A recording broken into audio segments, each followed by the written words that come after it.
Il-familji Maltin l-Għawdxin daqt ikollhom żona oħra ħadra miftuħa u mill-isbaħ biex iqattgħu ħin ta' kwalità ġo fiha. Dan hekk kif għaddejjin ġmielhom ix-xogħlijiet fl-akbar park f'pajjiżna Ta Qali.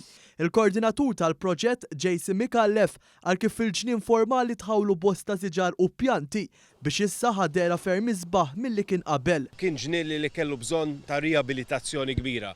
Biżejjed ngħidlek li hawnhekk għaddejjin eluf ta' metri sħaħ ta' passaġġi li huma qed isiru kif suppost ta' eluf kbar ta' metri ta' pajpijiet tal-irrigazzjoni tal-ilma, dawl li se jkun naturalment huwa energy saving, public lavatories, l-amfiteatru, dressing rooms tal-amfiteatru, imbagħad ukoll għandna pjan sħiħ ta' landscaping, ta' tisbieħ ta' tħaddir f'dan għall-pulmun aħdar. Il-proġett tal-ġnien mistenni jkun lest lejn l-aħħar ta' din is-sena biex imbagħad jibda jservi ta' pulmun aħdar ieħor fiċ-ċentru ta' pajjiżna. Dan huwa spazju li pjuttost jinsab avvanzat bħala proġett għaliex il-proġett tal-Malta National Park dejjem għadna li se jkun qiegħed jinfetaħ fażijiet minħabba il-kobor enormi tiegħu, għandna l-concert area, għandna l-adventure park, għandna l-picnic park, għandna l-farmers market, da kollu għaddej bil-mod il-mod. Ma din hija fażi avvanzata ħafna li jiena pożittiv ħafna li għal-ħabta tal-aħħar tas-sena nkunu nistgħu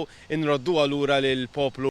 Ir-riġenerazzjoni fil-Park Nazzjonali Malti qed isir b'investiment ta' 20 miljun euro.